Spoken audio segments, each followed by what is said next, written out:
All right. So welcome everyone. So it's wonderful to be here with all of you tonight. So just as Mary introduced me, I'm Shawnee Wilson. I'm the chair of the PAB, and I'm joined by our executive director, Connor Dwyer Reynolds. Go ahead and start the slide deck. So that's on. So folks, we have, last month, the City of Rochester released the draft policing reform plan. As two of the members of the working group that were a part of this plan, we're here to discuss the plan with you and the Police Accountability Board's role in creating it and what the next steps are. So here's the plan for tonight. So we'll begin by explaining the working group on police reforms process, the PAB's role in that process. Next, I'll explain the findings and the recommendations submitted to the working group. And then Connor will go ahead and explain what's in the draft plan, what's not on the draft plan, and then how the community should think about the plan moving forward. Next slide. Let's turn to the draft reform plan. This plan exists because of Executive Order 203, which was issued by Governor Cuomo back in June of 2020. The executive order required every city in New York to create a plan to reform and reinvent policing. In October, Mayor Warren created the working group on police reform to draft that plan. She invited the PAB along with the RPD, the Race Commission, and United Christian Leadership Ministry to be a part of the working group. The city hired the law firm Wilmer Hale to provide the group with research and recommendations to support our work. Mayor Warren asked each working group member to answer a set of questions that ask for findings and recommendations regarding public safety in Rochester. The draft reform plan will be based on the answers that each organization submits. So each working group member chose how to answer the questions it was assigned. The PAB chose to draft an initial set of answers that the community could give us feedback on. We used the feedback we got to revise our answers and submit final recommendations to the working group. These findings led us to make many recommendations. We'll summarize the 7 we think are the most important. Next slide. Okay. Thank you. All right, our first recommendation, folks, is to drastically expand first responder systems that substitute police officers with social workers and mental health providers. Currently, Rochester has run an alternative first responder system that is run out of the Office of Crisis Intervention Services. We need more information to understand if this new system will work. What we do know is that the system is being underfunded. The chart shows the RPD's budget, salaries and benefits included, compared to the budget for the Office of Crisis Intervention Services. Rochester Police Department has a budget 100 times larger than that of the Office of Crisis Intervention Services. The office has just 14 staff compared to over 700 sworn officers in the RPD. These budget and staffing levels are inadequate for the Office of Crisis Intervention Services. Next slide. So our second recommendation is to support a community-led public safety budgeting process. We just don't want any more community input on city spending. We're asking for a fundamentally different system of creating a city's public safety budget. Sure, Wilson, I'm just going to briefly interject. I'm so sorry because I messed up the slide on this.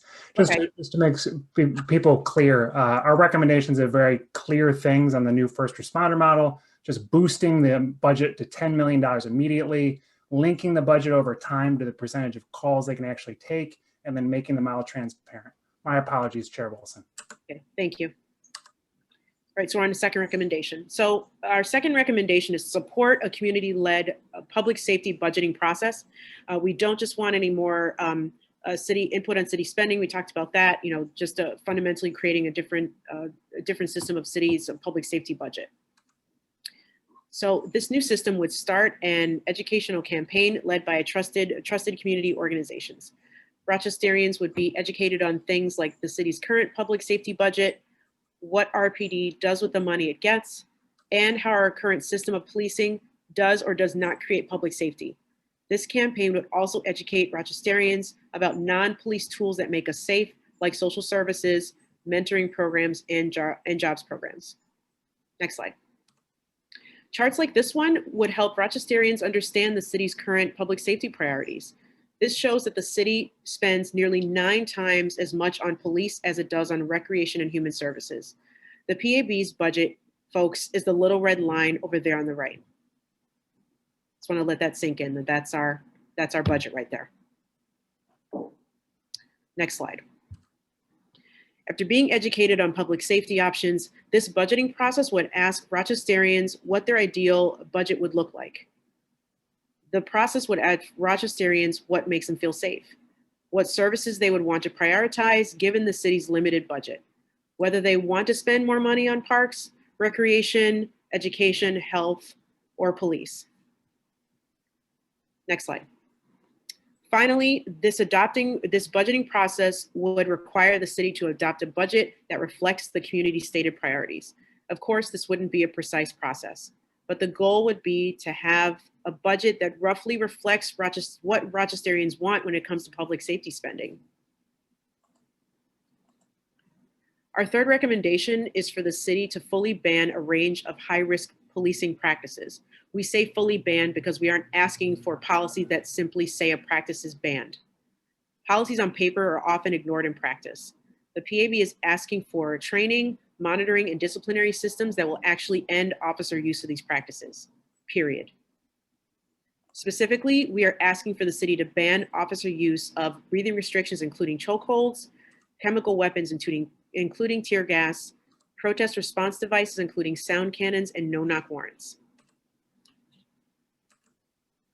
Our fourth recommendation is for the RPD to use its budget to create systems that better address officer mental health. Specifically, we're asking for a new system that fully addresses officer mental health and the causes of mental health issues. We want this system to be comprehensive, centering mental health in training programs, prevention systems, and response mechanisms that are fully funded and widely used. Untreated mental illness and unaddressed stress harms everyone. A new system can keep everyone safe by shielding officers, their families, and the people that they serve.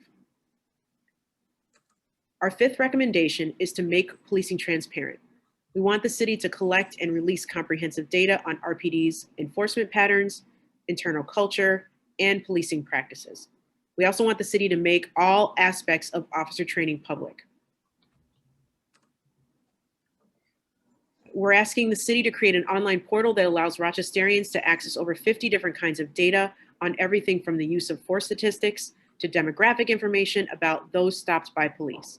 The goal is to allow Rochesterians to see exactly what the police are doing.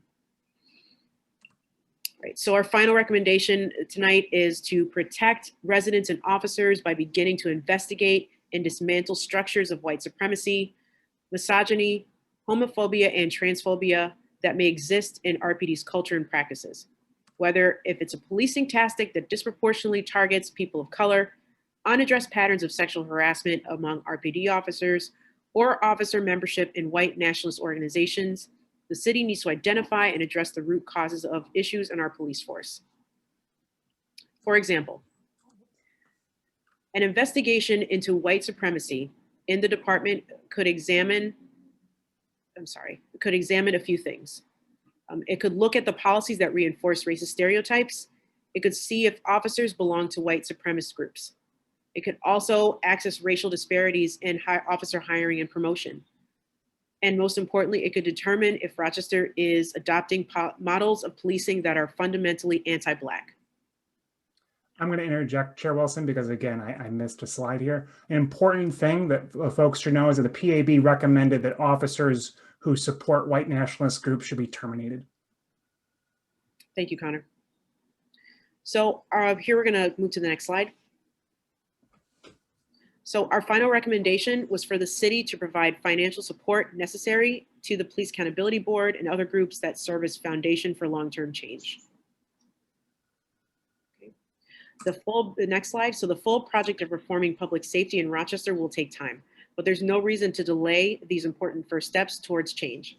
That's why the PAB asked that each of our recommendations be implemented by the end of 2021. The recommendations I've described and many more were submitted to the city back in January.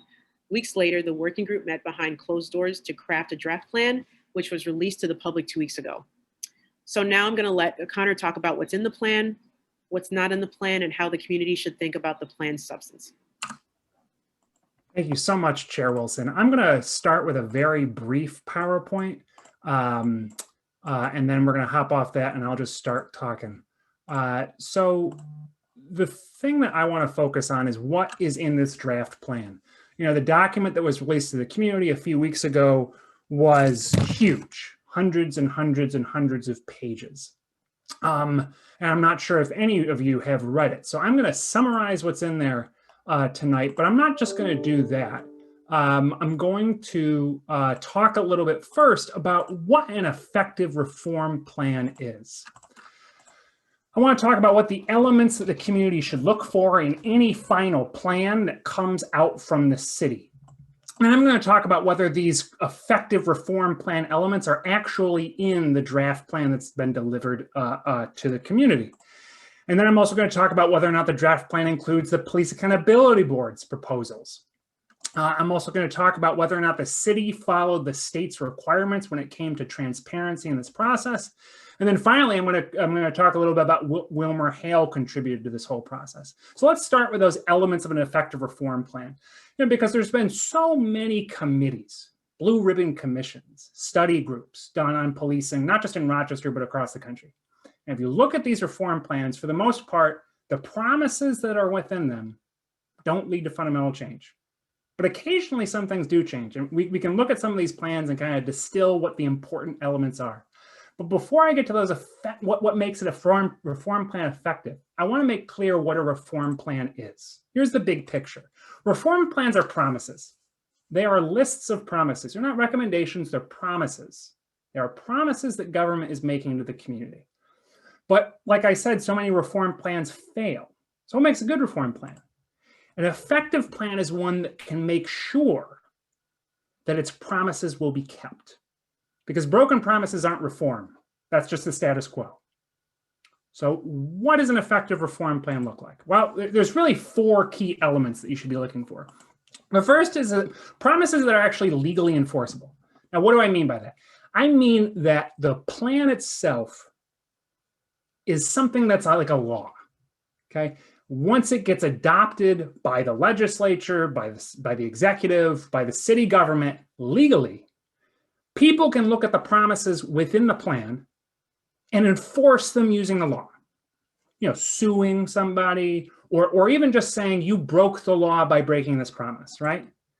So what you have to look for is whether or not a reform plan is passed as a law rather than as mere vision statement or a resolution. So that's the first thing to look for. The second thing you want to look for are the promises in the plan. Are they specific and are they concrete? So let me give you an example. Here's not a specific or concrete promise. Aim to reduce the all sizes SWAT. Here's what a concrete promise looks like. This institution will do this specifically. Now, why is this an important element of an effective plan? Because if a promise is vague and unspecific, it's not concrete, how do you hold someone accountable for that plan? How do you tell if a government is actually aiming to reduce the overall size? You can aim to do something and fail to do it, and you still kept your promise because all you promised to do was aim to do it, right? So you're gonna look for promises that are specific and concrete. And also, you know, if you just say the overall size, if you take one officer off a SWAT, you've met your promise, right? So you want specific and concrete promises. The third element are promises that have clear deadlines. This is one of the least present elements in reform plans, right? Oftentimes you'll have is just a promise to do something. But if you have a promise to do something, but you don't tell people when you're going to do it, if someone says, well, you haven't done this yet, you can say, well, you know, we got to take some time. We got to study this. We got to inform it. We got whatever. So what you got to look for is clear deadlines like this one. Every single officer will be trained in some program by this date, because when that date passes, the community can say, you broke your promise. The fourth effective plan element is this: promises with concrete funding commitments. Why is this important? It's not important to every promise, which is why it's kind of the last element. Not every promise, not every change requires funding, but so many important ones do. Think about a promise that just says, when we're talking about the person in crisis team, or, replacing police officers, or supplementing police officers with social workers, you often see promises like this. We're going to fund more social workers as first responders. What does that mean, though? If you give an extra $1, that means that you've met your promise, right? And that's not an effective way to get real change. So what you want to look for is promises with concrete investments. $10 million or something, right? Something like that. You want to look for dollar signs in plans. Now, not every promise has to have all 4 of these elements to be effective. Not every plan that doesn't have a promises characterized by all these things is doomed to fail. But these are things that the Police Accountability Board thought of when we were submitting our recommendations. So, Chair Wilson spoke about, the key, top level things. We submitted dozens and dozens and dozens of recommendations. At their first draft reform plan, set of recommendations had, I think it was 89 pages. Now, not all of that was recommendations, but I think there was like, something like, pages and pages and pages of single space recommendations, right? For a reason. Because we were hoping to push for a reform plan that would create long-term lasting change in Rochester. I think this is, excuse me. Are we stopped sharing my screen? Okay, good. So what's the next big question that I want? Now that you have a bit of a sense of what the PAB thinks effective reform plan looks like, the next question is, does the draft reform plan have these essential elements? And the answer, unfortunately, is that with a few exceptions, no. No, the reform plan passed by the city does not have that. So let's start with the first element, legal enforceability. So Executive Order 203 says that communities can adopt their plans in a couple ways. The first thing you can do is you can adopt the plan by passing a local law. A local law is it's a New York State term for a basic piece of legislation that City Council passes, right? If you pass the plan by local law, whatever commitments are in it, there's legal enforceability there, right? If there's something like the city shall do X, Y, or Z, there's an element of legal enforceability. Depends on the promise, depends on the plan, but passing it as a local law can make some of its promises legally enforceable. But Executive Order 203 says there's another process for adopting a plan. You can pass a resolution or other statement saying that you adopt the plan.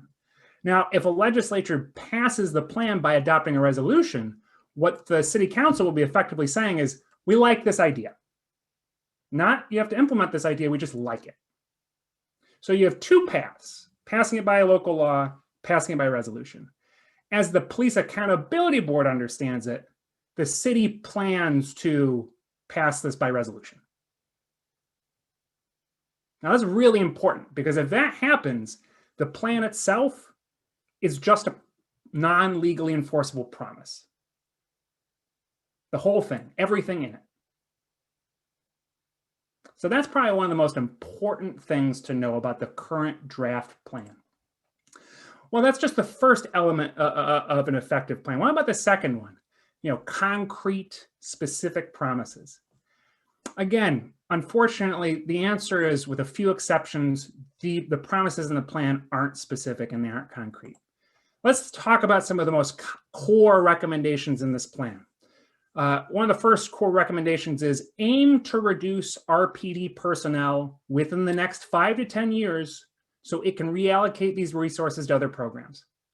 The promise is to aim to reduce RPD personnel. Doesn't give a specific percentage, doesn't give a specific time frame outside of 10 years. So this promise is just saying that the city is going to think about reducing the size of the RPD sometime in the next decade. Let's think about some of the other core promises in this plan. Work toward creating a data set that includes RPD staffing and budget information. Again, working towards something doesn't mean you're promising to actually do it. It just says you're going to take some steps to think about it. Let's take another recommendation. Explore a possible pilot program for providing mindfulness-based de-escalation, anti-racism, wellness, and resiliency training. Again, that's exploring a possible pilot program. It's kind of layers of layers in that recommendation. Now, I can't go through all of the different recommendations that are in the plan tonight. There's just a little too many in this presentation. I'm happy to, in our question and answer section, kind of discuss some of these things more concretely. But for right now, I want to just say that for the most part, most of the promises in the plan, I urge you to go through the executive summary for the plan, which a document, the link to which I will put in the chat shortly. I urge you to go through those plans and look at the promises that are being made and see how concrete they are. See how specific they are. All right, so what about the third element we're looking at? Having clear deadlines to plans. Now, I just want to remind folks that every single recommendation the PAB had started with the words, "the city shall," by the end of 2021. If you look through the city's draft reform plan, none of that language for any promises in there. Almost none of the draft plan promises have deadlines, let alone clear ones. As my last reading of the plan, and I could have missed a few recommendations here, but the only promises that appears to include that deadline is the one I said earlier about aiming to reduce RPD personnel within the next 5 to 10 years. Unfortunately, the word aim undermines the deadline in this recommendation, which nevertheless is a decade out. So, no legal enforceability, no concrete and clear, little concrete or clear promises, no clear deadlines. What about that last element, concrete funding commitments? Again, this is one that's missing from the plan. Only about 4 promises in the plan come with any kind of funding commitment. I'm going to go through each one of them. The first is increasing funding for first responder systems that appropriately replace police with social workers, mental health providers, and other non-personnel. Simply saying that we're increasing funding doesn't mean much. Could you be increasing funding by $1 and you will have met the promise? The next, and I just want to contrast that with the PAB's recommendation, but we'll do that in the next section. So the second recommendation is funding policies and practices that begin to inoculate the RPD from systemic oppression. Again, there's no specific funding level for this. The third one is allocate funds to boost support for the RPD's Office of Business Intelligence and other citywide data analytics departments. And finally, the fourth recommendation is commit to providing the financial and institutional support for a process to achieve long-term change to Rochester's policing/public safety budget. So there are many, many, many other recommendations in the draft plan, but none of them have commitments to funding at all. So does the draft plan include the essential elements of effectiveness? Unfortunately, the draft plan now, the answer is no. So the next question is, does the draft plan include the PAB's recommendations? You can probably guess what the answer is. If you know that the PAB's recommendations were generally concrete, specific, and including clear deadlines and funding mechanisms. I'm going to show you one. The PAB has done a comparison of essentially every single recommendation we made with the ones that are within the report.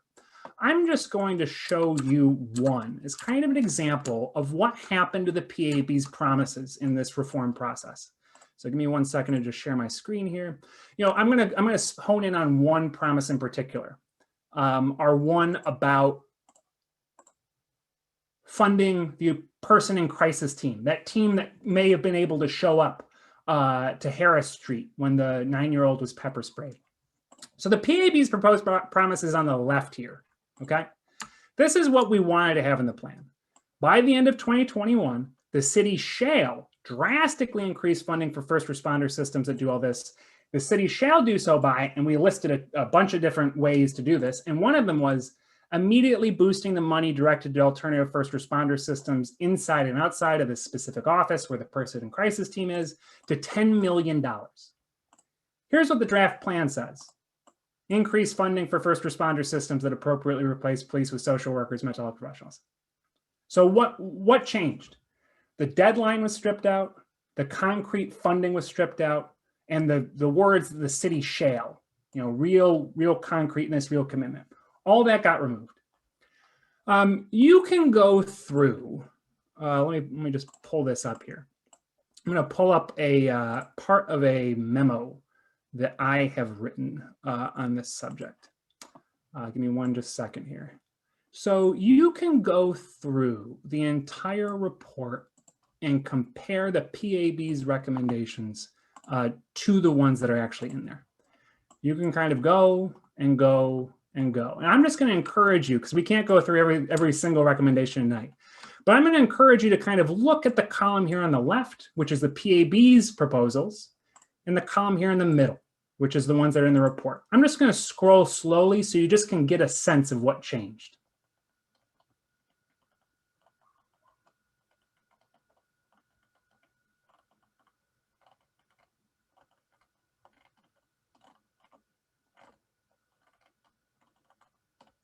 So you see this one, for example? So this is, I'm just going to focus on this one. This is a recommendation specifying all the ways that the city could support the Police Accountability Board, giving concrete deadlines, clear funding elements, all this stuff. This is the recommendation that showed up in their final report about the PAB.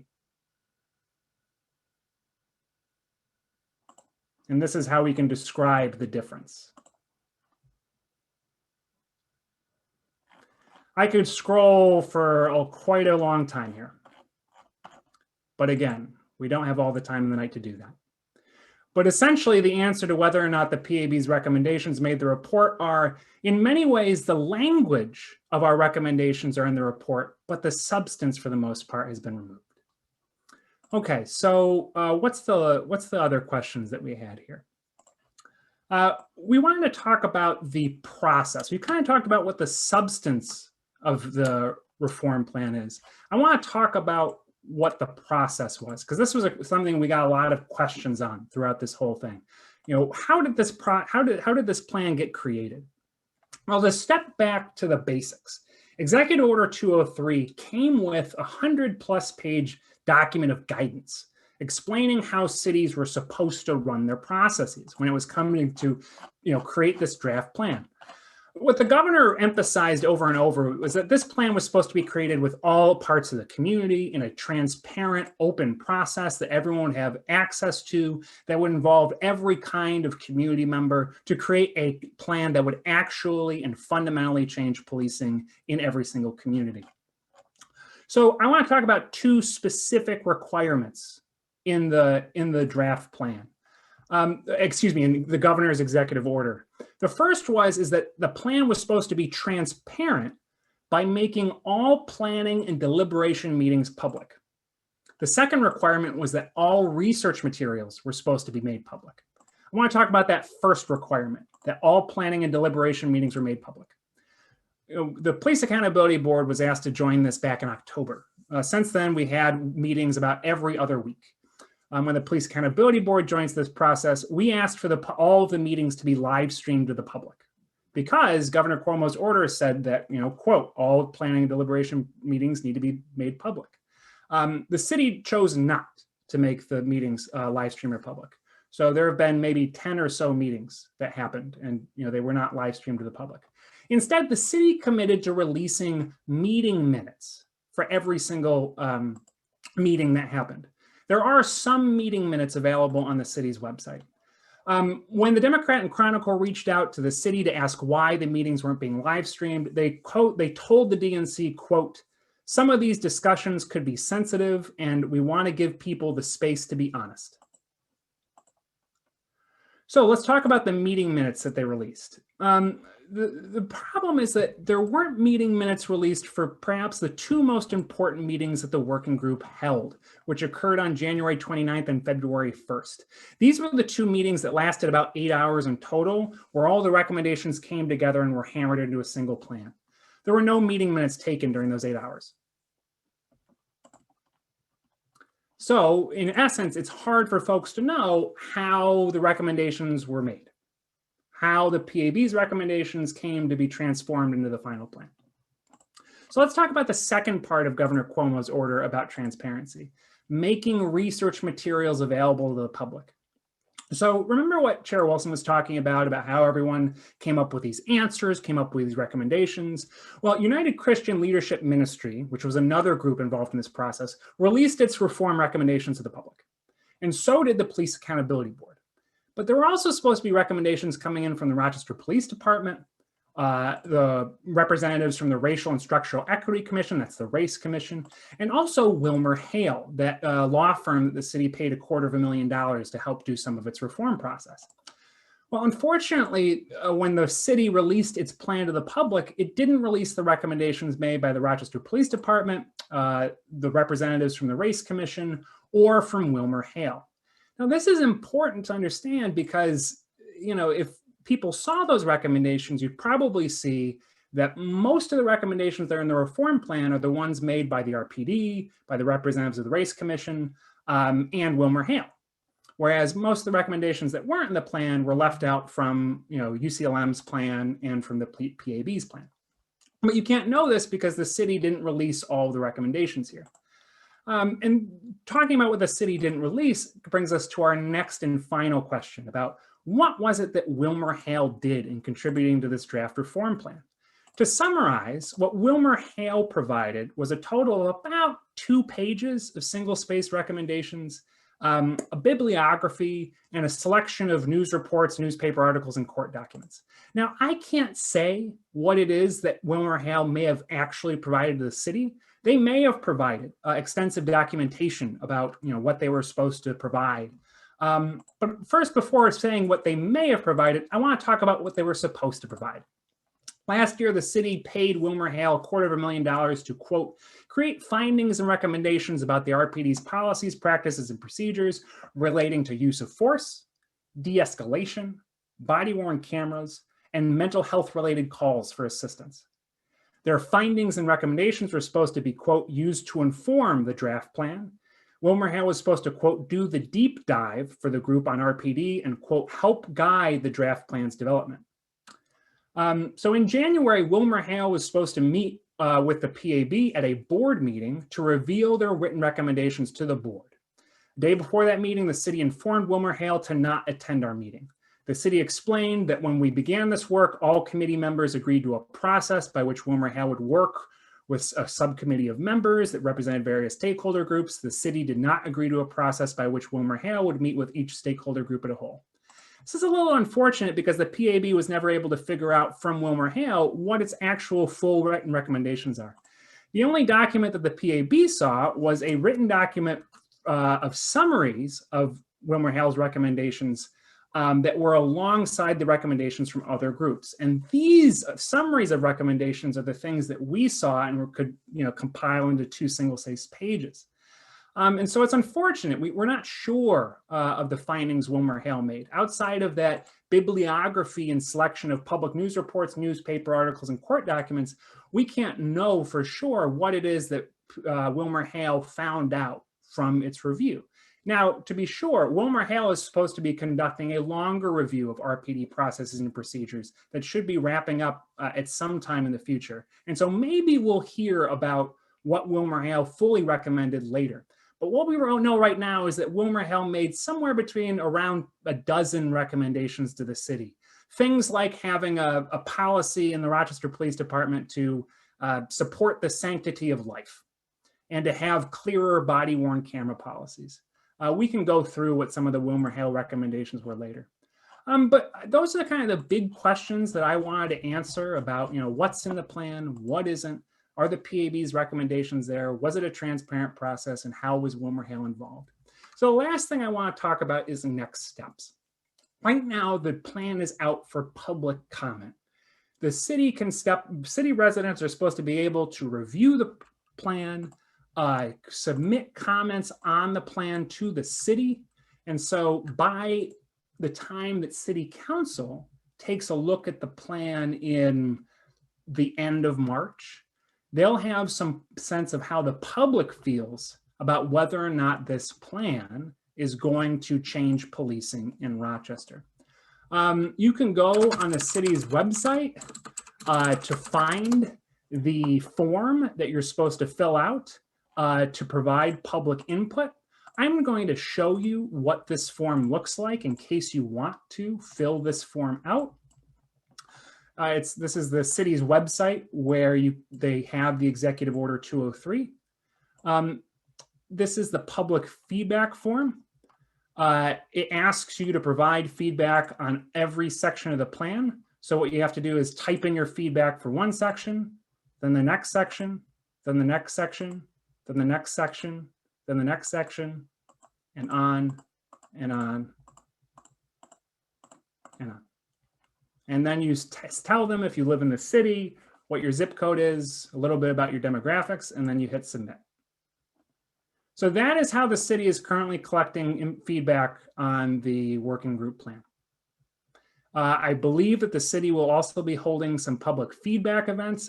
To be totally frank, I'm not sure what the full panoply of feedback events will be, but I think that should be some information that should illuminate a little bit of this process, how it worked, how it happened, though I'm sure there's many, many, many questions, and Chair Wilson and I are more than happy to answer them. Chair, is there anything else you'd like us to talk about before we hop to the Q&A? Nope, I think that's pretty good. Phenomenal.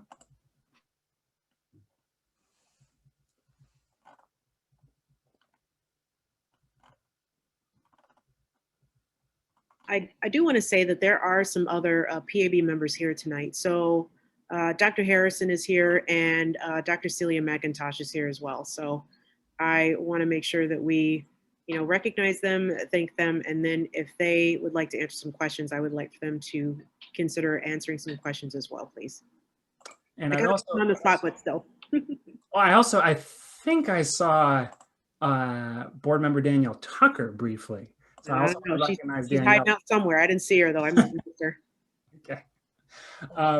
We did have one question in the very beginning about the jails, and if there is any oversight for personnel in the jails, the guards, and does this cover any of that, or is that just? I mean, are there any city jails, or is it all county? I can answer this. So there are jails in the city. They are run not by the RPD. But this was something we heard quite a bit during our feedback process, is a lot of people are concerned about what's happening in jails, right? And there's also, it's not entirely clear how RPD officers, I mean, they walk into jails, right? So there's some police presence in jails. And so one of our recommendations after the feedback process was the Police Accountability Board should conduct some kind of thorough review of how jails work in Rochester, whether or not Rochester Police Department officers are there, what are the rules, how can things be improved, et cetera. And that was one of our recommendations in our final set of recommendations. And just generally the response from the city is RPD officers don't have anything to do with the jails. So that was the extent of the working group's discussion on that, if I remember correctly. A lot of people are just, I don't really see a question, but I think that they're concerned because there have been so many promises made in the past that have really amounted to not even a hill of beans. So what do we think is going to make this different? So I'd like to answer that one. And I also invite Vice Chair if she's here to answer as well. I know for me, the difference, folks, is us. We're the difference. And, we demand accountability from our government. And we demand answers from our government about how processes are run. And so, the whole reason why this executive order exists in the first place is because we have such a problem with policing in the state of New York.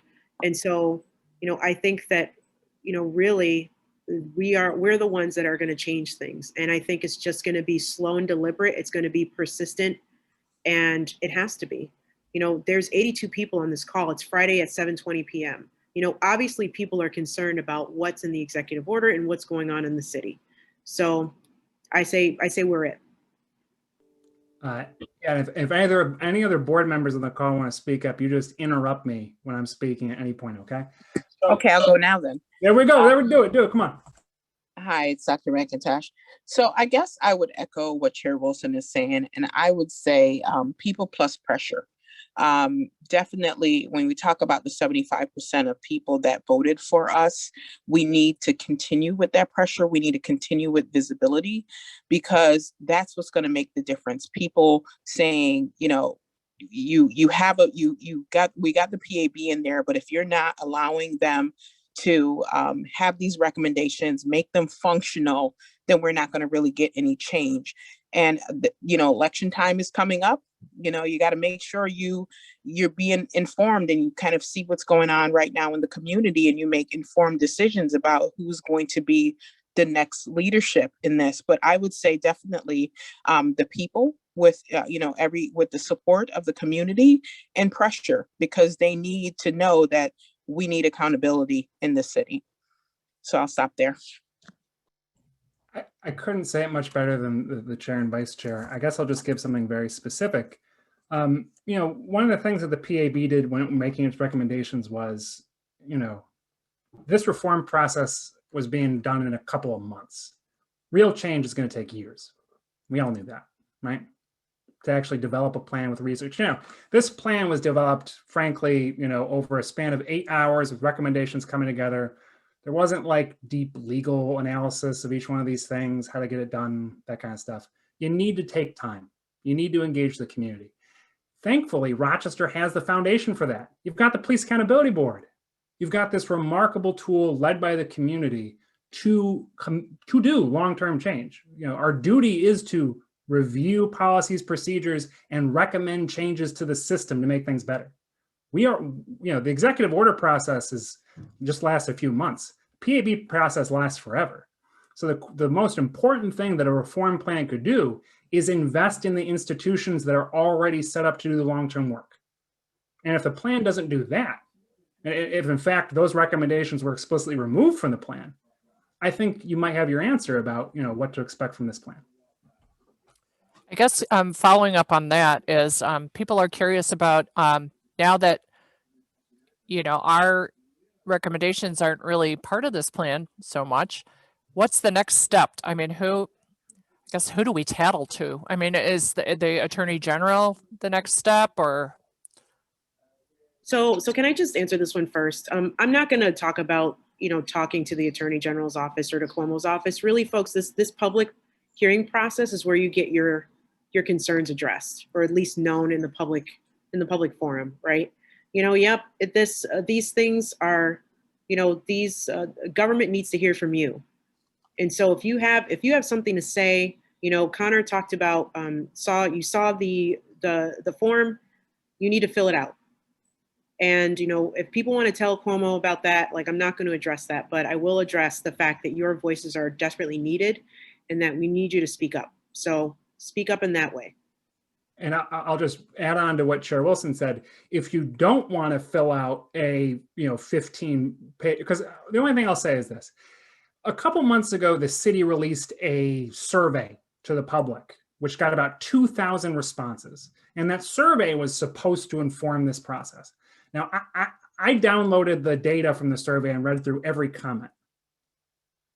I can't tell you how many comments were things like, "This process is bad, what are you doing, fully fund the PAB," et cetera, et cetera. But when you have it all ends up in one spreadsheet. Is anyone reading it? Now, there's a difference between filling out a form that might not be read and emailing somebody or calling somebody. That's just my experience working on the other side of government. So a couple of folks are actually working on commissions similar to what you're doing for the executive order in some of the smaller villages and towns around Monroe County, and they're wondering what you've learned that it would be transferable to these smaller towns and villages. Vice Chair, do you want to answer that one to start? I'm actually in the middle of typing my note, so I didn't really hear the question. Nope. So I'll come back.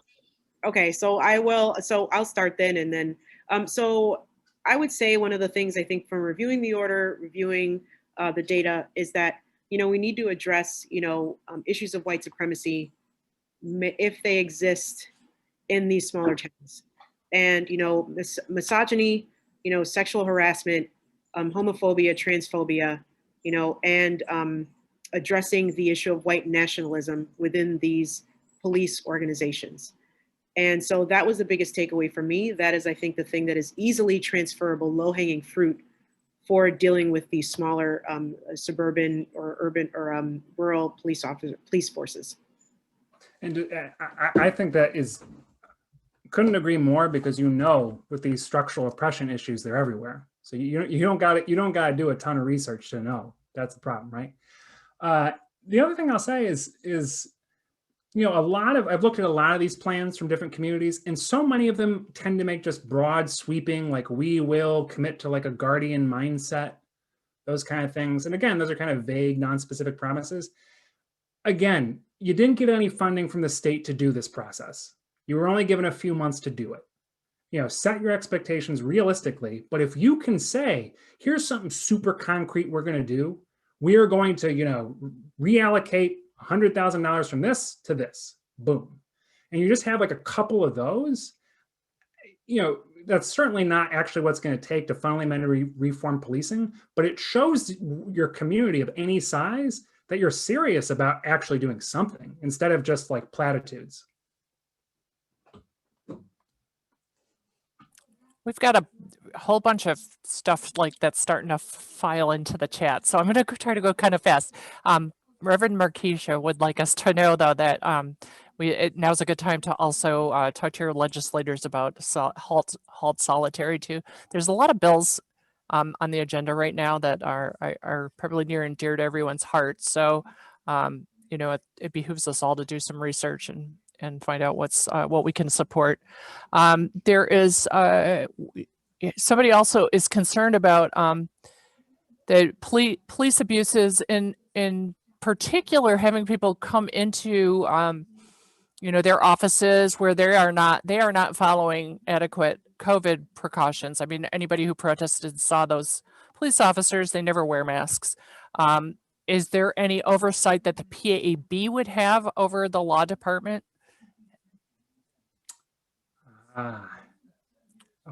Chair Wilson, how do you want to respond to this one? Gosh, I wish I had oversight over the law department. That'd be wonderful. That'd be great. I don't, as far as like, that's up to the command staff to make sure that people wear masks. I don't have anything to anyone else. I'll hop in briefly. Okay. Look, there are so many things the PAB desperately wants to look at. Those police officers are standing at Wegmans. What's going on with that? What about those mounted officers? How about, stop and frisk? How about, officer use of chemical weapons? How about jails? How about, masks? The answer is the PAB wants to do it all. The problem is the PAB has one hired staff member and budget for 2 more. And even with all of its all-volunteer 9-member board working like it's a full-time job for them, we just don't have the resources to do all the things that we have to do and that the community wants us to do. We don't have the resources. I'll be frank about that. And, we can have I'm sure there's other questions about budget and we can talk about that. But the point is, when it comes to masks and that stuff, absolutely it's within our jurisdiction. The question is, can we actually do something about it with the resources we have? And I guess I would say, we all know this is a public health problem, so I think that, we need to hold other officials. I mean, what can, county officials do about this? If you're saying that, people are disproportionately impacted, especially in these more vulnerable communities, why is this not being addressed? So I would say, honestly, I mean, really calling out these, officials, county people, on social media, they pay attention to that. Call them out, keep bringing visibility to it, and saying this is a public health problem. Why is this, why does this work differently for one group versus the next? So that's one of the recommendations that I would say that you can probably get on your social medias and talk about and highlight those issues and send, whether it's calling the county and saying, what are we doing about this? How are we keeping them accountable? You want everybody else to mask, but this seems to go, unaddressed in this population of, group. So that's one of the recommendations that I would make. So here's a question. The city website does not give a deadline for submitting comments, but the minutes of the July meeting of the working group say it's next Thursday, February 25th. Should the mayor be called on this lack of transparency? I'm going to be honest. I don't know when the deadline for submitting public comments is. I don't know. I think there's some, I'm a little confused about it. They're supposed Say to. yes, call her. Call her and ask her. Well, because here's the thing: is the plan was initially supposed to be released on January 25th. It couldn't be released because Wilmer Hale didn't have any recommendations in time, so we had to delay the release. Now, you would have known this if the meetings were public, but they weren't. So, so I think the schedule got kind of bumped a little weird. So I'm not sure when that month-long period ends. It could be on the 25th. And I'll follow up to that, to Vice Chair McIntosh's point. As a government official who has social media accounts, I can promise you, tweeting at someone, they actually will, it'll come up and they'll read it. So DMs or whatever, we read it. Okay, here's some a sort of specific ask. Can you recommend some responses that people can input on the form that would move in the direction of PAB's recommendations? Oh, There's so many, right? Fully fund the PAB. How about that? Perfect. Yeah. Fully fund the PAB, period. but I want to emphasize, if you go back at the last survey, a lot of people said similar things. Did it affect the plan? No. Yeah. Someone would like to know, should the very structure of police be changed? I'm guessing from a military model. Should police live in the neighborhoods they patrol? And should crime reduction be part of reform?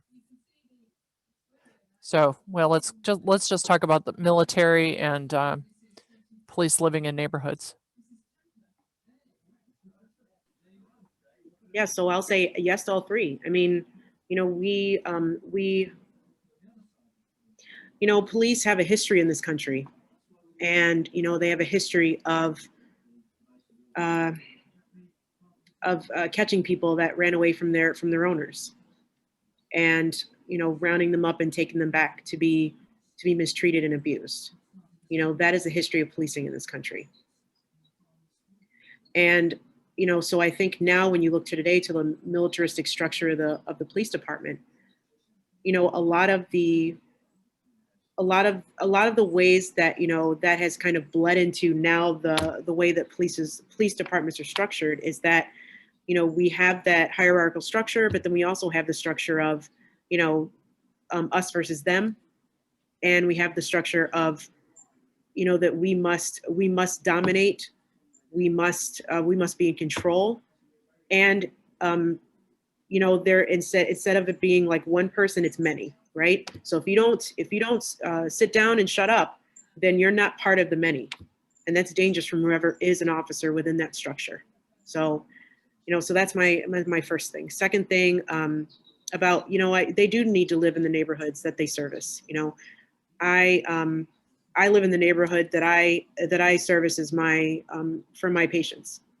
They don't know where I live, but they do know that I live around them. And, that really makes a difference in my life because I want them to see that I go to the same stores they do. I also think that, it's interesting if person X that keeps getting in, or person X's son that keeps getting in trouble when they live 3 doors down from you. And you see, the mother, constantly stressed out on the porch. That matters when you see them and you arrest them for the 3rd or 4th time. You worry about that mother, right? It gives you empathy that you did not have if you didn't know that person. So, and then the last one, I apologize, was should crime reduction be part of the reform?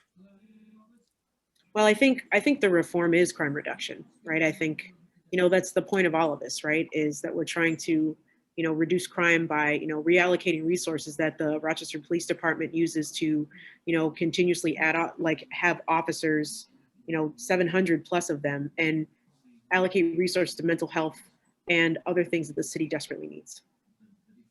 Right. How is the PAB funded, and how long will it be in existence? Well, we know that's forever. So I'll start with the second question. How long will it be in existence? As long as the community supports it. I can't tell you how many civilian review boards across the country get dismantled because they aren't effective, and then people don't have any trust in it, and then the community doesn't really care. They don't do anything, and then they're gone. That is a very common story for institutions like the Police Accountability Board. Part of the reason they're ineffective is because they never get the money they need to actually do their jobs. And if you don't get the money you need to do your job, you can't be effective. People lose trust in you, you get destroyed. So to stop that cycle, you need the resources. Now, how does the budget process work? PAB just, the Police Accountability Board Alliance hosted a thing on this last week, and I'm sure we're going to be hearing a lot more about the details in the months to come. But the point is that right now the city is crafting a new budget. The city as a whole is facing some significant financial challenges. But as I understand it, the proposal right now is to cut the PAB's budget. And much of that is kind of strategic. I mean, like Executive Director Connor said, if you keep depleting, the budget for police accountability boards, they're not going to be able to function. So while they say, well, 75% of people voted for this, if we don't make, even if you are doing this hard work, if we don't make these, recommendations functional, then the community is going to look at, the organization and say, well, they're not really doing anything anyway. The laws that they've come up with, or these recommendations that they've come up with, aren't really doing anything. So we're no better off with having them in place. So the funding definitely is one thing, but I mean, like I said, there's another strategy here to make our recommendations not functional. So we are kind of like in limbo and are handcuffed by these recommendations that we can't really do anything with because they don't have the deadline. So it's not just about the financial piece. It's also that other layer of, let's not make this function. I'll stop. There's two pieces of data I just want to share. The average Rochester Police Department officer gets paid $100,000. Average. That's just salary. It's not benefits, the average. Police Accountability Board's budget is just under $400,000. The top 3 highest paid RPD officers, they get a total of over $400,000. So we get less money than 3 police officers do. Just want to let that just hang out there. Okay, here's another one. Can you please share the link here to the form for gathering public feedback? Do you happen to know it handy? I will do it right now. Give me 2 seconds.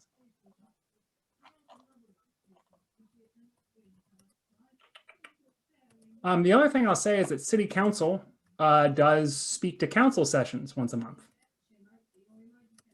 They'll be doing one. There is a speak to council session, I believe, before they vote on the plan. So that's something to know too.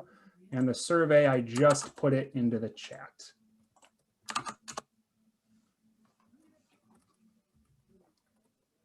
Thank you. Oh boy. Wait a second, I gotta back up now. Nuts. I'm sorry, I lost my spot. There's a lot of comments like as people are leaving. Mary, it's on Amy Stockwell. Okay, thank you. What is the role of the police union or other police groups in this process? So, initially, the Race Commission was the entity that was supposed to craft this plan for both the city and the county.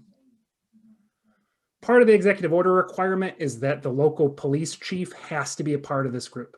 Well, initially, it was the police chief and Mike Mazzio who were part of the Race Commission, as I understand it. Now, they got kicked off the Race Commission after Daniel Prude's, well, not that he died, but after it came out that he died, that he was killed. So when that happened, the race commission couldn't actually be this executive order 203 thing for the city because the city police chief wasn't there. So, this process, this new working group came about in October. Mike Mazzio was not a part of that working group. The union was not invited to be part of this process. The Police Accountability Board, we sent our recommendations to the police union and said, hey, what do you think of these? I don't know what the city has done in terms of reach out to the union. I know that the executive order didn't ask for recommendations about police unions. And so when the mayor asked us questions to answer, there were no questions about police unions, which is interesting because, I think a lot of people in the community that we've heard from think that the Locust Club has a very important role to play in how policing happens in the city. Now, at the very end of this process, during those working group meetings at the very end that weren't public, the mayor said, I want to,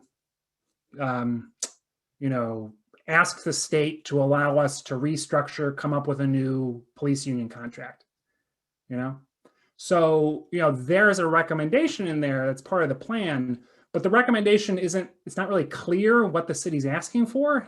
The recommendation isn't to cancel the plan. It's just to ask the state to do different things that would allow you to create so I just can't say what the plan really actually says about the police union contract, but I can say that the police union is an extremely important part of Rochester policing.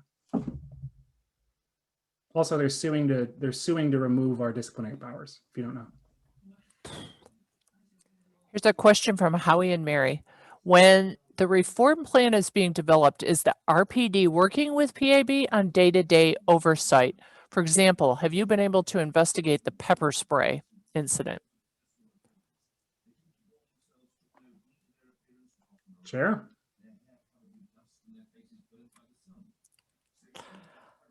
Well, I guess that's in their new report too, right? Well, okay. So, the Police Accountability Board, the day the community found out, the Police Accountability Board launched an oversight investigation. We can't discipline the officers because of that Locust Club lawsuit, but you can sure as heck think that we can review the policies, practices, and procedures that allowed, or in the city's words, required. Remember, the city initially said that the officers were required to pepper spray the 9-year-old. We can look at what policies and procedures caused them to apparently, be forced to do that. And we can also look at the policies and procedures that, would have stopped that from happening. What could have prevented a 9-year-old from being pepper sprayed? So what's the root cause and how could it have been prevented? That's something that the PAB is looking into right now. We're conducting an investigation of that right now. We've released a number of public letters saying exactly what we're looking for, hard deadlines, and all these things. I would say that the community will probably get more information about our review into that probably in the next week, and we'll keep you posted. And so we're not going to answer the question about city cooperation with our review quite yet. But I will say is that we expect full cooperation from the city, and the community does too. Yes, they do. Yes, we do. Reverend Marcusio would like to know, over the past 20 years, the funding for the RPD has increased by 85%, and the trauma of our children has increased with incarceration of them. How can we address this? So I'm sure Dr. McIntosh also has some stuff to say about this, since I know she does a lot of work with in the children arena. So, I also, my day job, or my other life, the other hat I wear is I'm a physician assistant here in the city. I work in federally qualified health centers that services children that are continuously victimized, that have mental health issues, that have, issues at home, and that are subject to police violence. And so, I would say that, really we need to be taking a look at, making stronger programs, or building programs that actually help children and not continuously victimize them by subjecting them to police violence. We have without getting too specific, folks, we have, issues with, kids with mental health issues that they're not being addressed because there's just not enough people to address them. And so they end up just like the rest of the population in the city, they end up with mental health problems that police end up responding to. And so that's also a systemic problem. So it's not just a small focus, right? So we've got a lot of work to do to make sure that, you know, kids are properly taken care of and that they're treated with, you know, care and respect. So. I want to, Reverend Jackson had the first part of Reverend Jackson's question was about the increase in the police budget. I'm going to briefly share some information that you should, folks might want to just know. The PAB, this is in our findings that we submitted to the group. So I just want to say, you know, you can look at how police to community is by checking out how many officers per resident it has, you know, because you can see, you know, you don't just look at the raw number of officers, you look at how many officers you have per resident, right? So this chart shows the 75 cities that are closest to Rochester in size, and it shows how many officers per resident they have. Each bar is a city. Cities on the right, they have fewer officers per resident. They're less policed. Cities on the left have more officers per resident. They're more policed. Guess where Rochester is compared to the 75 cities closest in our size? We're number two. We're number two. Who's more than us? Birmingham, Alabama. Okay, here's some other quick facts for you. Rochester is twice as policed as the average city its size. Twice as policed. Okay, we're 3 times more policed than Brighton, Gates, or Greece, and we're 5 times more policed than Webster. We're also 6 times more policed than Ogden, if that matters. Quickly, just in 1950, you had 430 officers for 330,000 residents of the city. Today, you have 740 officers for only 200,000 residents. So that means in the last 70 years, Rochesterians are almost 3 times as policed. I bring these statistics up solely because like these facts matter when we're trying to figure out what's going on in Rochester with policing. Are you still speaking? Sorry. No, go. Okay. So in respect to the trauma, I would say that one of the biggest things that happened this previous year was I'm on the board for the Children's Agenda, and we know that they had school resource officers, or in the city school district since at least 1998. And with that recent cut of the budget, I think there was a decrease of $4 million from that last budget. And we know that actually, because of that took all those resource officers out of the school. So that was one push by places like the Children's Agenda to really help decrease that, because what they've been noticing was that oftentimes, that doesn't happen in other schools, maybe mostly in the suburbs, and that a lot of the kids were definitely being traumatized by that. So that was one small change that happened, that all the school resource officers were taking out because of that decrease in the budget for the police. So I would say, how can you, because I've been on this board and the Children's Agenda board, I've been being able to bring more visibility to the issue of how policing affects youth and families. So I would say that would be a great organization to connect with on some of these issues. And what I'm noticing now, they will write certain like position statements or things related to, as it relates to policing. Like they just put out something after the 9-year-old girl was maced, talking about #she's9. And they had pretty much a 1-pager with some information. So that's how they are really saying, okay, we need to be a part of this movement, and we need to step up and stand with, the PAB. So I would say that would be a great organization to connect with, because if we're bringing these issues to them, then they have a voice to advocate. Thank you. Someone's asking if we can provide the link to the recording, and we will. I will send out to everybody that's participating. I'll send the link to the recording and also a copy of the chat. And if there's questions that we don't get to, I'll see if I can get the answers to those. So never fear. I was struck by the fact that there was no mention in the mayor's report of the Daniel Prude or the Harris Street incident. No sense of crisis. How can the report be taken seriously if there's no acknowledgement of the recent abuses? Yeah. Chair Wilson, I don't know if you want to say anything about that. No, go ahead, Con. No, but please go ahead first. Oh, no, you go ahead first. Okay, so you know, there were two meetings to create this plan. The first happened the day of the pepper spraying incident, and the other meeting happened a few days later. So again, there aren't meeting minutes from these meetings, so the public can't know what was said, I guess. So you just have to trust me. But you know, handcuffing of children and pepper spraying were discussed. The PAB said the reason, you know, you ban chemical weapons for a reason. I don't know if people know, but back in 1967, when pepper spray was first introduced to the RPD, the state NAACP said, this is heinous. You can't use this on people. You will use this disproportionately on Black Rochesterians. So we're going to sue to stop you from using it because it's a disgusting weapon. That's what the NAACP, state NAACP said 50 years ago, right? So here we are today. And I just want to say that the city did end up including, and we also said, you know, ban the handcuffing of children, right? So that was what the PAB said. Here's the recommendations that are in the plan.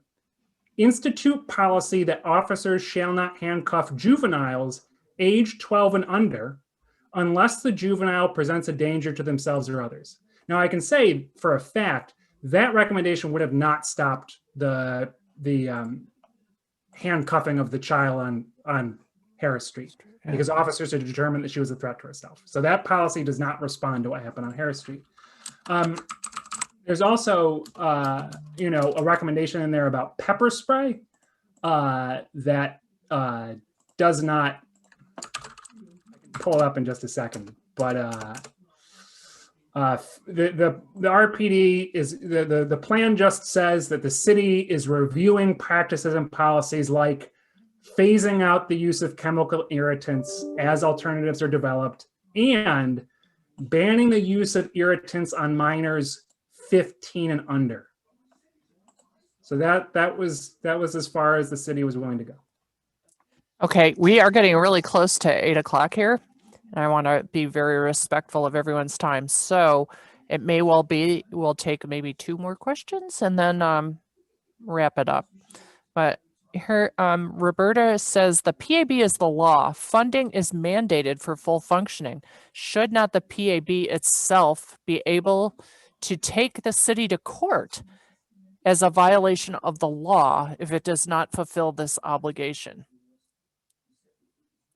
I really hope it doesn't get to that. We really don't want to do any of that. We really just want it to be fully funded because that's what we are supposed to have. That is what, you know, the Police Accountability Board Alliance fought 7 years to have. You know, we're fully committed to being, you know, cooperating, making sure that this process gets done right. And we hope that those in government that are responsible for, you know, our funding and making sure that we can get the job done also is committed to that as well. And so we are not interested in being adversarial, folks. We really just want to get our work done. But we want to get the work done. That's the most important thing, is getting the work done one way or another.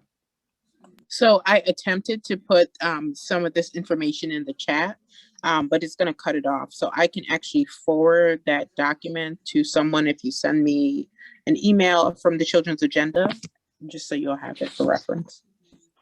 Oh, thank you. There is a question about, can we subscribe for email updates from the PAB? So I just think a newsletter is going to be a fantastic part of our communication strategy. We're currently hiring a public engagement officer to do amazing things like that.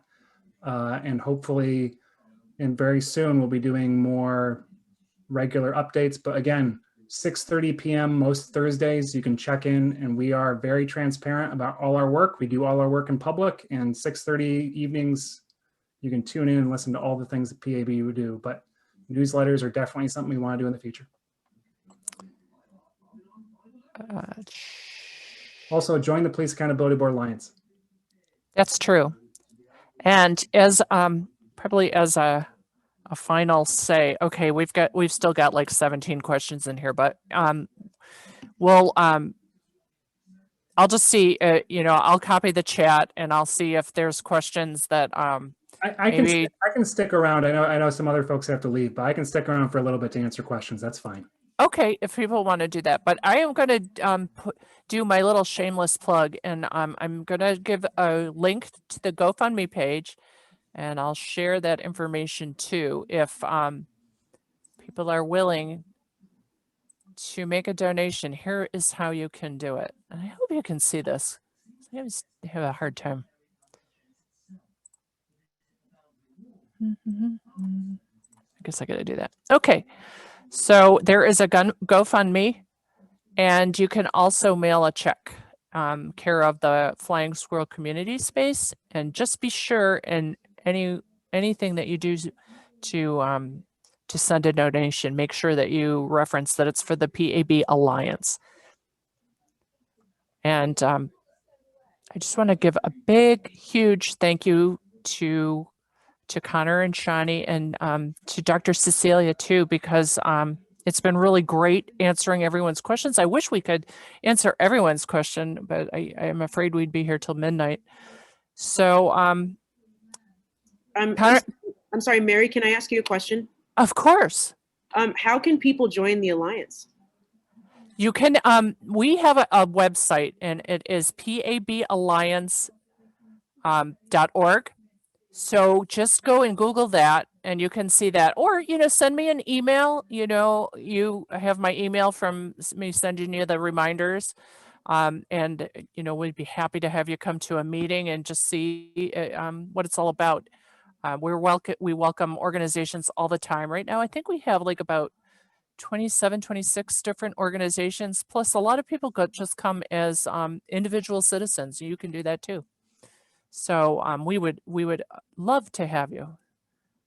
So, and I will include all of this in a kind of a follow-up email to everyone, and include whatever information. As I said, I'll share the chat, and also the link to the recording, and you can watch it again, share it with your friends, all of those good things. Okay. So should we continue with questions for everybody that's not going to bail out? Before folks leave, I just want to thank, on behalf of the board, Mary and Penny for hosting this wonderful event. Also to the sponsors of this event, First Unitarian Church of Rochester, First Universalist Church of Rochester, and Unitarian Universalist Church of Canandaigua. Thank you so much. The PAB is always excited to give presentations to any community organization that wants to hear about our work. If you want to have a presentation from the PAB, its board members or its staff, please email pab@cityofrochester.gov and we'll set something up, okay? I'll put it in the chat. So with that, I think you want to hop to the other questions, Chair Wilson? I'm backing up to see. A lot of it is just thanks and stuff like that. Having to fund our own. Having to fund our own government's accountability is a call to action if I've ever heard one. Let's see.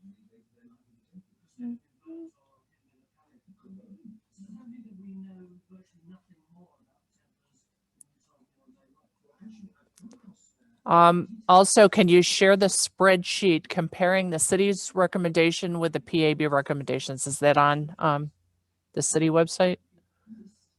It will be soon, but I'm happy to email it to you, maybe, Mary, and then you can send it to the participants. Okay. I'm going to crash y'all's email boxes with all the stuff that's going to be in there. You're going to say, oh, that Mary Hamley, I really hope I don't get any more email from her. Let's see what else. What is one actionable item can you leave us with today? And thank you. One actionable item. Which one, Chair Wilson? Gosh, there's so many. I would say, I guess I would say the most actionable item for me right now is just joining the alliance. I mean, there's organizations that are working to make sure that police reform happens in Rochester the way that the community wants it to happen. It took 7 years, folks, for this police accountability board to be pushed through, and now here we are. We are a product of all of your hard work, and I think that collective voices matter, and we saw it with the referendum that passed overwhelmingly by Rochester citizens. So I guess that's my big ask, because we also need leaders. We also need police accountability board members eventually, right? So we need people out here, and so I think if we're stronger together, so that'd be my ask. Yeah, I joining the alliance is a fantastic ask. So I'll come up with a different one, which is, make sure that people in power hear you if you want a fully functional, supported, effective police accountability board. And know that, we can't do it without your support. We wouldn't exist without the community support. I wouldn't have been confirmed without the community support. Our oversight hearings wouldn't have worked. Our recommendations would have been so thorough without the community support. That's the story of the PAB. We can't do it without you. Will this be coming up again as a referendum on future ballots? The PAB itself? Yeah, to keep it going. No, we're in the law. You got that. We're baked in there. Okay. What's not baked in the law, I'm not going to get into that, but what's not for certain is if the PAB's powers that it has on paper get translated and exercised in reality. Okay. Because it's one thing for something to be written on paper. It's another thing, for example, for you to get independent legal counsel or the resources you need to do your job or cooperation from the city. All those things, just because it's on paper doesn't mean it happens. You need the community to back you up, and then you need the resources to exercise your powers. Vice Chair, did you have something to say as well? I saw you unmute yourself.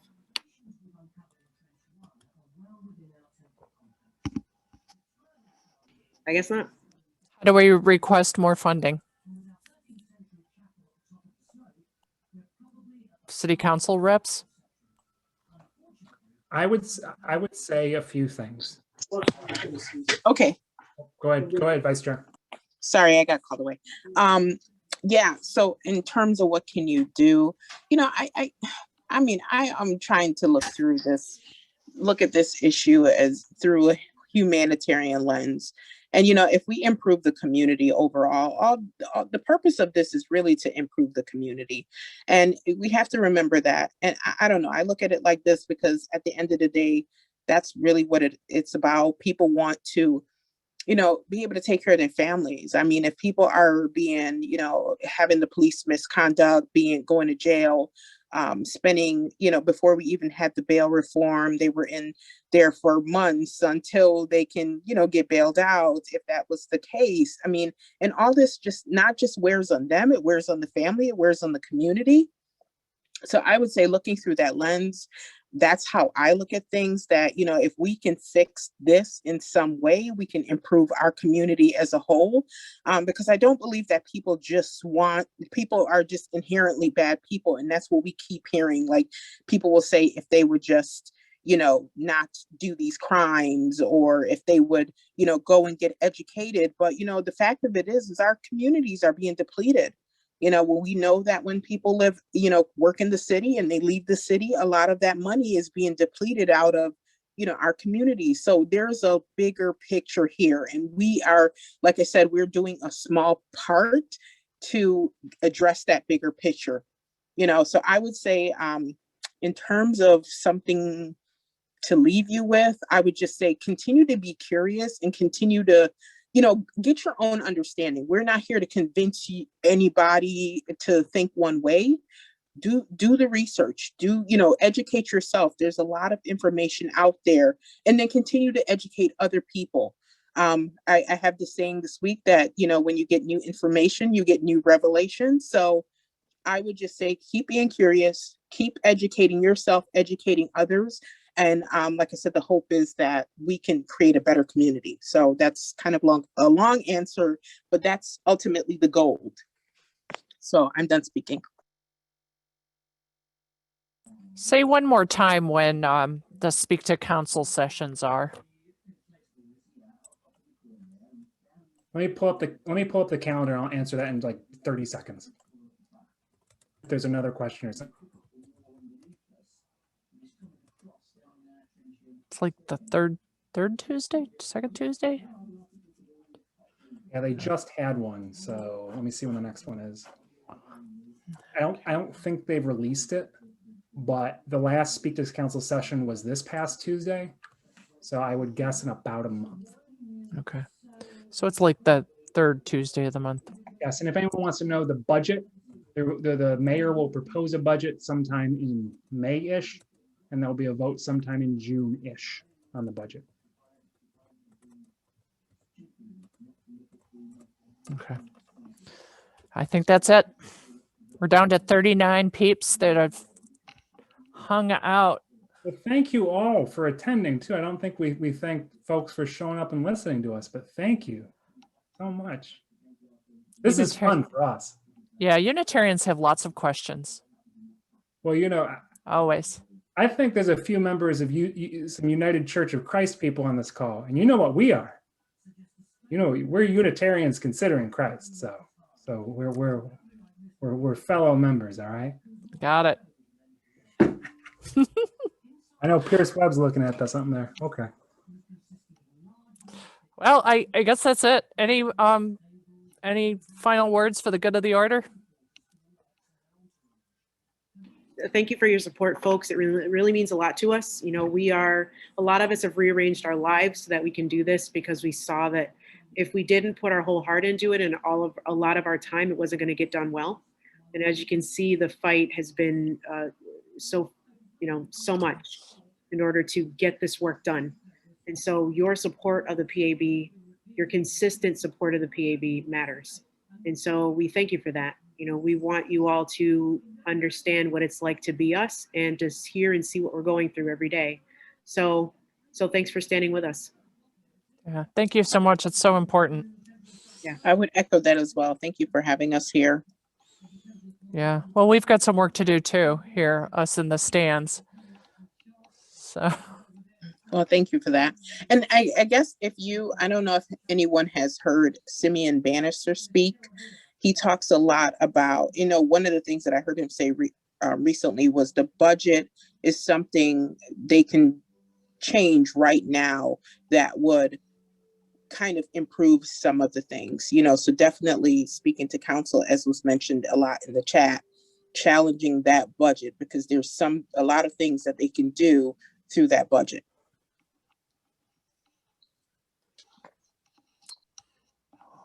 All right. So that's it. Thanks, everybody. And be well. Stay healthy. Wear your mask. Have a good night. Good night.